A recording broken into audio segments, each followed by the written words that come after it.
무료로 내일의 상한가에서 알려드리고 있습니다. 그렇기 때문에 내일의 상한가 유튜브 구독 버튼 꼭 눌러주시고요. 영상 좋아요까지 꼭 부탁드리겠습니다. 오늘의 내일의 상한가입니다. 바로 일본이 이번에 합의를 거부를 했고요. 추가 수출 규제까지 들어온다고 합니다. 그렇기 때문에 그 관련된 일본 규제 상한가 후속주 또 공개해 드리니까요. 영상 처음부터 끝까지 꼭 시청해 주시기를 바라겠습니다. 일단 아시겠지만 이번에 이 문재인 대통령님께서 정중하게 일본의 수출 규제 철회를 요구를 했고 합의를 요구를 했습니다. 근데 일본에서 돌아온 말은 정면적으로 거부를 했습니다. 우리는 할 생각이 없다. 우리는 요구에 대해서 응답할 생각이 없다. 그냥 처리를 하겠다. 그러니까 우리는 수출 규제 계속 들어가겠다라고 밝혔어요. 그러다 보니까 실질적으로 굉장히 위험한 상황이라 볼 수 있을 것 같아요.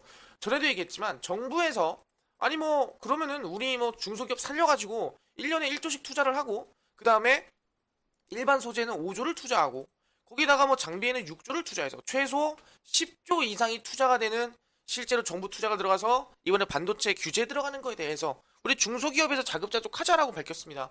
근데 중요한 건 뭐냐면은 이 실제로 에칭가스, 레지스트, 폴리이미드 같은 경우에는 국내에서는 중소기업의 제재가 좀 들어가는 부분이 있습니다. 그렇기 때문에 중소기업에서 지금 그걸 직접 만든다는 거는 중소기업의 건강 상태로 봤을 때는 사실상 건전하지 못하다. 그러다 보니까 지금 당장 만들래도 시간이 좀 걸리고 지금 당장 뭐 갖출래도 시간이 좀 걸릴 수밖에 없고 그러니까 지금 당장은 쓸 수가 없는 거예요. 그러다 보니까 솔직히 말하면 심각한 상황인 거죠. 투자를 하더라도 바로 못합니다. 바로 못 만들어요. 그럼 어쨌든 간에 하려면은 일본에서 어떻게든 만들어 와야 되고 가져와야 됩니다.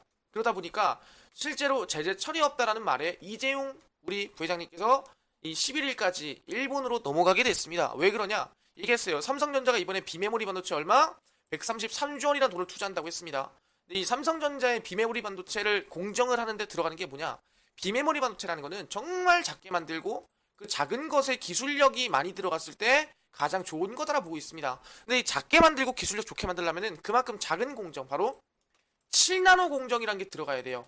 7나노 공정이 들어가기 위해서 뭐가 필요하냐? EUV가 필요합니다. EUV란 뭐냐면 익스트림 울트라 바이올렛이에요. 이 기술을 통해서 7나노 공정을 하는데 그 이 7나노 공정 EUV를 진행하기 위해서는 일본의 수출 규제가 들어가면 안 된다라는 거예요. 그러다 보니까 삼성이 이번에 일본으로 넘어가서 어떻게든 해보겠다라고 넘어갔다 보시면 될 것 같고요. 근데 중요한 건 뭐냐? 제가 얘기했습니다. 일본 수출 규제가 이번에 왜 들어갔다 했습니까?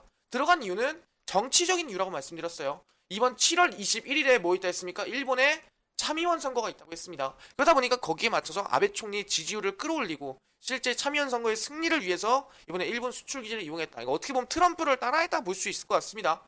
근데 중요한 게 뭐냐면은 12월에 중의원 선거까지 있습니다. 그러다 보니까 7월달 21일 참의원 선거에 이어서 12월에 중의원 선거까지 이어가지고 이번 이 일본 수출 규제를 통해서 지지율을 끌어올리겠다는 말을 볼 수 있다는 거예요. 그러면은 당장 7월부터 뭐 8월까지는 쉽게 풀리기 어렵다라는 거예요. 7월부터 8월까지는 일본 수출 규제에 대해서 어느 정도 해결하기가 쉽지가 않다. 왜? 12월까지 중요한 선거인데 중간에 끊을 수 있겠는가? 솔직히 끊는 것도 쉽진 않을 것 같거든요.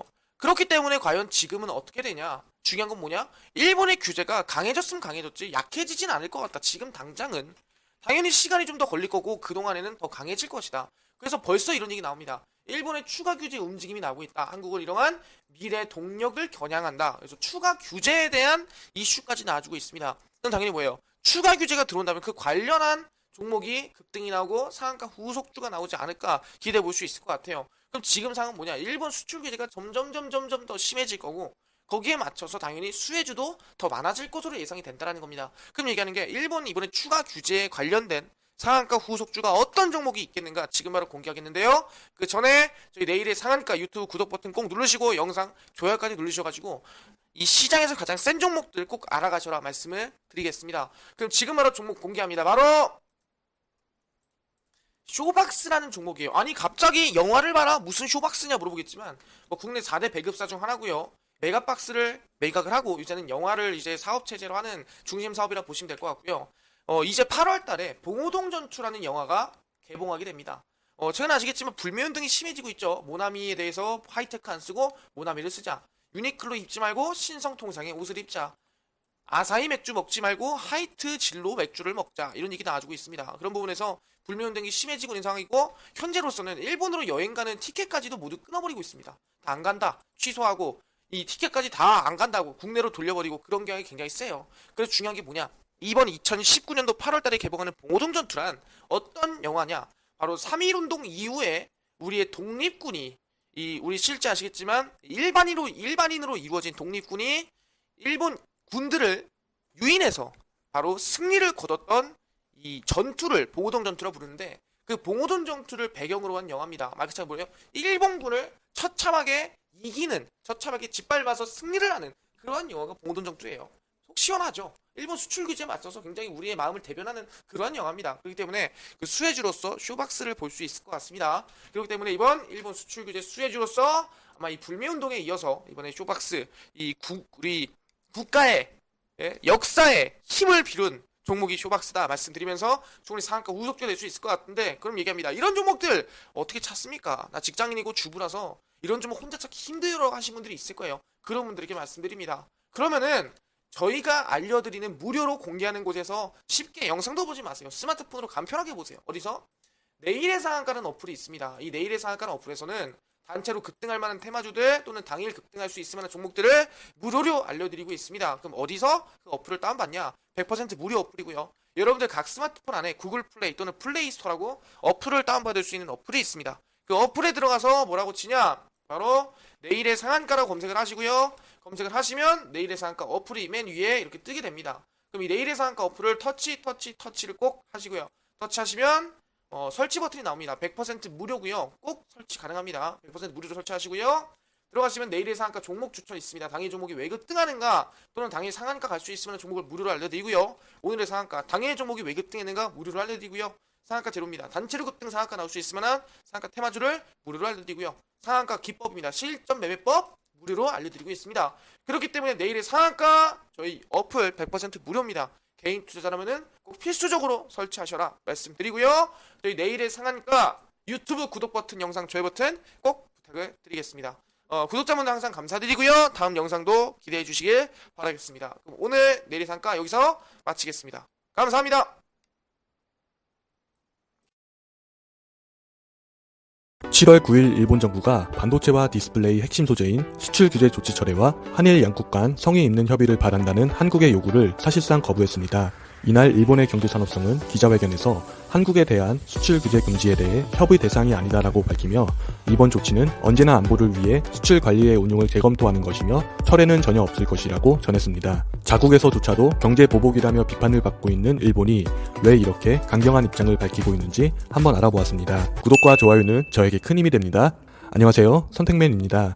오늘은 한국의 수출 규제 철회 요구에 일본이 폭탄 선언을 해버린 현 상황이라는 주제를 선택했습니다. 청와대는 8일 회의에서 한국 기업들에게 피해가 실제적으로 발생할 경우 정부가 필요한 대응을 검토해야 한다며 수출 규제 조치를 철회할 것을 요구하며 23일에서 24일에 열리는 WTO 이사회에 일본이 그 사이 수출 규제 조치를 철회하지 않는다면 한국은 정식으로 일본의 경제 보복 조치를 국제사회에 알려 WTO에 제소할 것으로 보입니다. 한편 경제산업성의 세코 히로시게는 한국이 WTO 제소 가능성에 대해 우대 조치를 중단하고 다른 나라와 동등하게 취급하는 쪽으로 돌아가는 것이 WTO 규정상 무슨 문제가 있냐며 오히려 반도체 핵심 소재에서 또 다른 품목이 확대될 가능성이 있다고 밝혔습니다. 세코 히로시게는 수출 절차를 간소화해서 혜택을 받는 화이트 국가에서 한국을 배제하고 추가 조치를 준비하고 있는지에 대한 기자의 질문에 그것은 한국이 하기 나름이다라며 이전과 똑같은 입장을 반복한 것입니다. 만약 한국이 화이트 국가에서 제외된다면 산업기계와 한국섬유 등 여러 품목에서 한국에 대한 수출 규제가 확대될 수 있게 됩니다. 요미우리 신문은